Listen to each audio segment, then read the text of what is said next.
Evening நடக்க போகிற ஆர்சிபிக்கு ஜிடிக்குமான match friction தான் பார்க்க போகிறோம். ஸோ ஃபர்ஸ்ட் திங் இவங்க 2 பேருக்கு ஒரு ரைவல்ரியை பார்த்தோன்னா இவங்க 2 பேரும் 4 போட்டிகள் விளையாண்டுருக்காங்க. அதில் 2 இது ஆர்சிபி ஜெயிச்சிருக்காங்க, 2 இது குஜராத் வந்து ஜெயிச்சிருக்காங்க. One of the most underrated IPL ரைவல்ரிஸாக நான் சொல்லி ஆகணும். ஸோ கடைசியாக ஆர்சிபிக்கும் ஜிடிக்கும் மேட்ச் நடந்தப்போ வில் ஜாக்ஸ் 31 பால்ஸில் ஹாஃப் செஞ்சுரி அடித்து 41 பால்ஸில் செஞ்சுரி அடித்து ஒரு பெரிய ரெக்கார்ட் வந்து கிரியேட் பண்ணியிருப்பாங்க. Coming back to the point, ஆர்சிபியோட பேட்டிங் வேறு லெவலில் இருக்குது. 250 மேலே அடிக்கிற அளவுக்கு கேப்பபிலிட்டி இருக்குது. ஒரு மேட்ச்சில் அடித்தாங்க.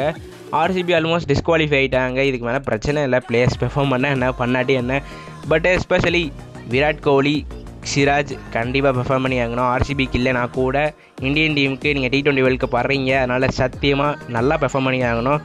குஜராத் பொறுத்தவரை பார்த்தீங்கன்னா நம்ம பழைய வீடியோஸில் சொன்ன மாதிரி தான் one of the worst batting ஐபிஎல்லே நீங்கள் இந்த சீசன் வந்து வச்சுருக்கீங்க. நல்லா 200 மேலே கூட அடிக்க முடியல ஈஸியாக. ஆர்சிபி தான் இந்த கேமில் ஜெயிக்கும். இந்த வீடியோ பிடிச்சிருந்தா லைக் ஷேர் சப்ஸ்கிரைப் பண்ணி எனக்கு பெல் ஐக்கன் கிளிக் பண்ணி ஆள் அமைக்குங்க.